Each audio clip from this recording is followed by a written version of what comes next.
Good morning world! Magandang umaga Pilipinas, Sawadee, Thailand.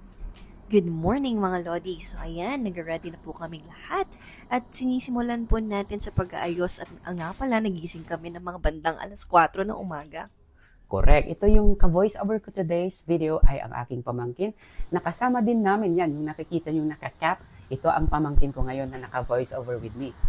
So as you can see, sobrang aga nga namin dahil nga maaga rin ang pag-check-in namin sa airport.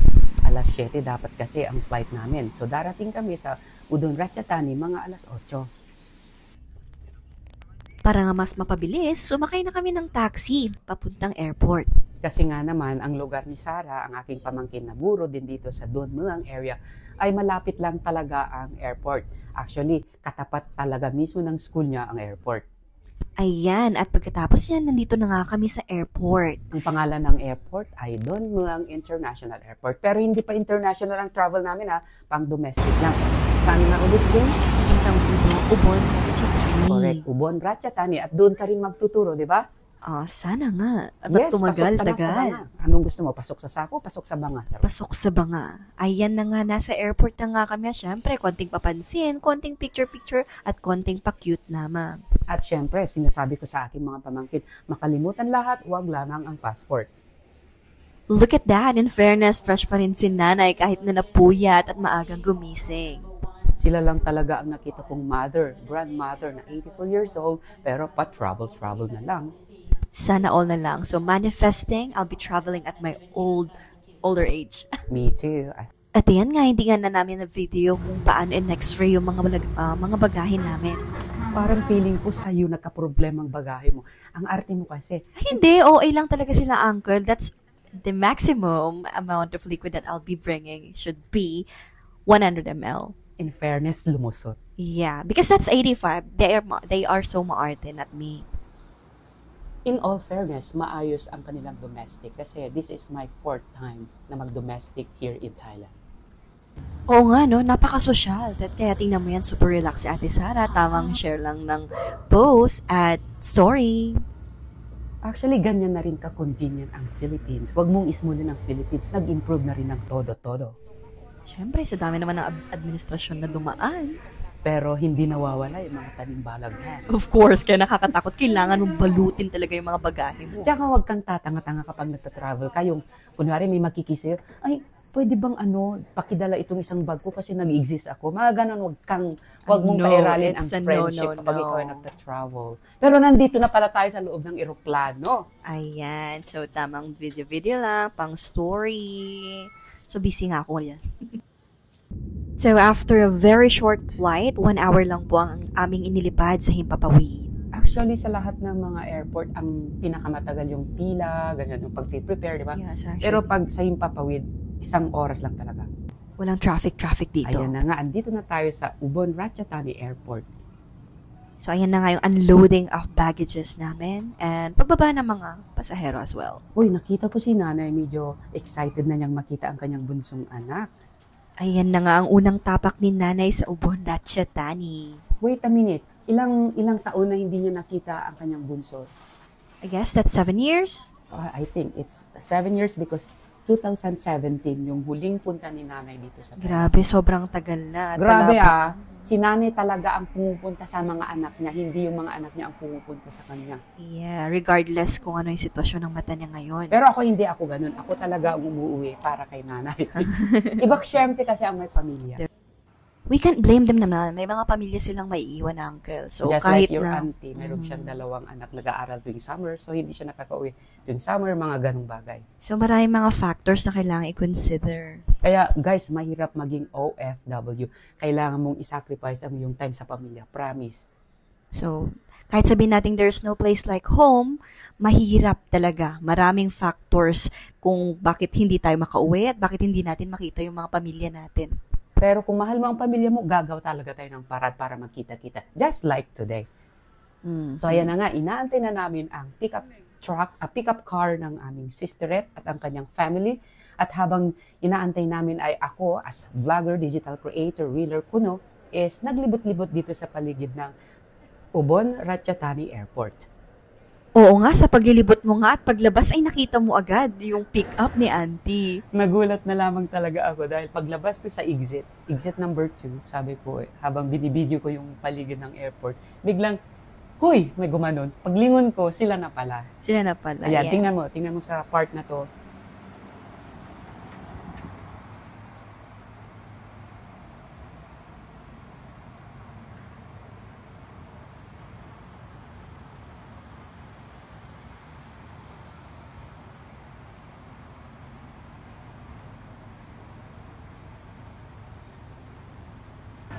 Ayan yung bunso ni Vanjie at ang kanyang mister at yung panganay niya ay nasa loob. So sabi ko, wait nyo ako dahil nandun sila nakaupo at lalabas kami para magkita-kita na kayong 3, 4, 5. Diba? In fairness, ang saya-saya natin kasi success ang ating travel. Yes, at safe nga kami nakalapag. Napakabilis talaga, no? At very comfortable yung ating travel dahil sa plane. Yeah. Siguro kapag Nag-train tayo, super haggard at ilang pagod oras na pagod si by nanay. train? That's 9 hours, tama ba? 12. Oh, 12. Ang pagkakaalam ko. So, ayan na nga. Pero kapag bus is 8 hours. Yeah. Napakalayo po ng Ubon Ratchathani from Bangkok City, guys. So, kaya nag-plane talaga kami. So, ito na yung moment na pinaka-ante-ante natin. Panoorin natin kung paano nagtagpo si Bunso at ang mother at kanyang apo.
Si Eng. Si Jen. Jas. Hello. Hello, nanay ko. I miss you, nanay ko. Do you still know ate?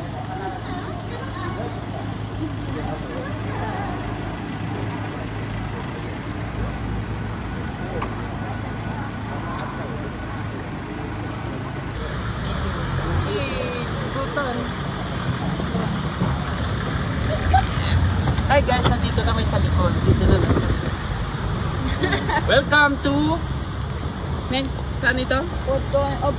Ubon Ratchathani.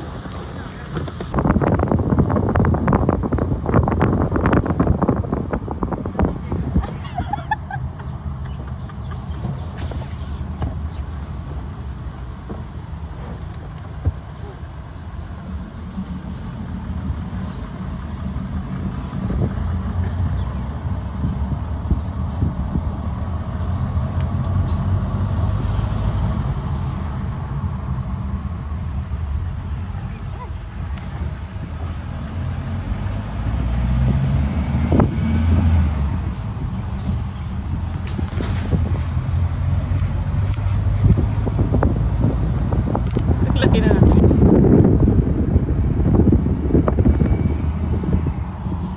Yun ang aeroplano niya.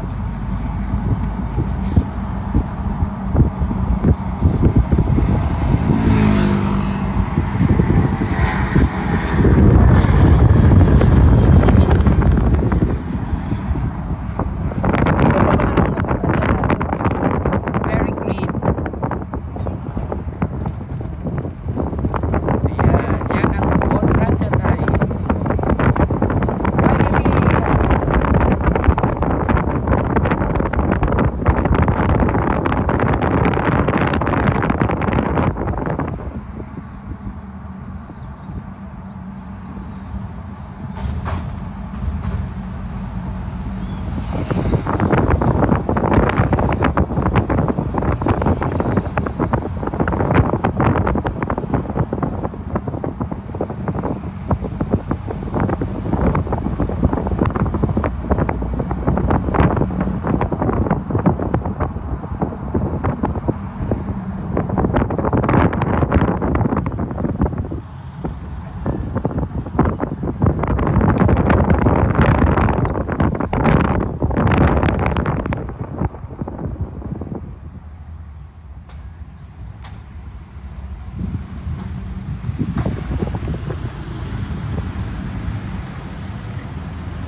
Huh?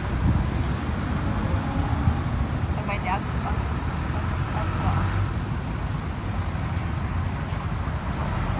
Wow! Parang Pangasinan.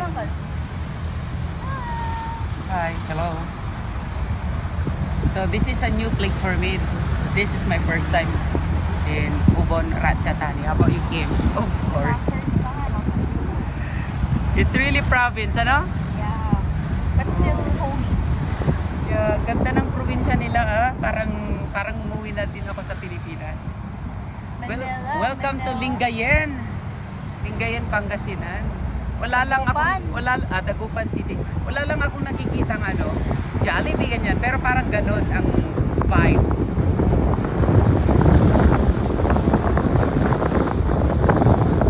Parang mabilis siya magpatakbo, ah. Guys, dito nag-work ang aking kapatid at ang kanyang mga asawa. May dalawa silang anak. Ang bunso namin. So, ang bunso namin, guys, hindi nakita ng nanay ko for 7 years, imagine. Kaya si nanay na ang pupunta sa kanya. Mahirap kasi pag may dalawang bata, no? Mahirap pag may pamilya. Tapos ang layo pa mula sa Bangkok. 12 hours kapag by bus. 8 hours kapag train. And then by plane kami, 1 hour. 1 hour. Grabe, ang bilis. Parang naidlip lang ako saglit. Tapos dito na agad.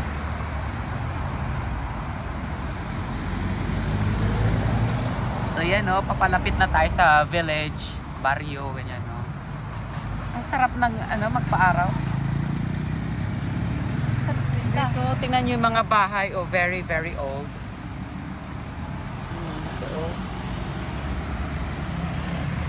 Ito na, ayun mga old, no, yung mga houses. May mga fortune din silang halaman. Ayan, yung tingnan mo yung skinita, parang Pilipinas na Pilipinas. Welcome, truly Asia siya. Mas masarap mabuhay dito sa probinsya. Oh, di ba guys? Parang nakauwi na rin ako sa Pilipinas. Sabi niya, Ubon Ratchathani International Airport. So malapit daw yung bahay ng sister ko sa airport. Okay. Dito na yata. Sige, ipapakita ko ang mag-i-stop ako sa pag-video kapag nakarating na tayo sa kanilang house.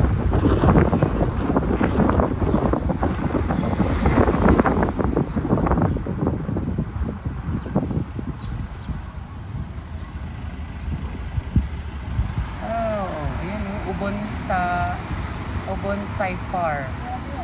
Yan, Ubon Saifar. Wow! Talaga naman. Ang ganda ng place mo, Ning. Sabi niya, Ning, yung Ubon Ratchathani is one of the 4 city na bongga dito sa Isan. Isan means region, northeastern region of Thailand. So, Hangmai, wala. Ay, dito. Ang cute. May mag-walking ako mamaya. Rarampa-rampa. Tapos, hindi naman tayo halata na Pinoy kapag di ka magsasalita.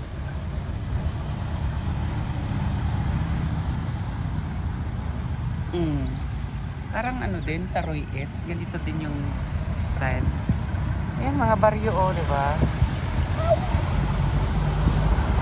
Parang gusto kong mag-shift ng workplace. Kasi nagsawa na rin ako sa city, char.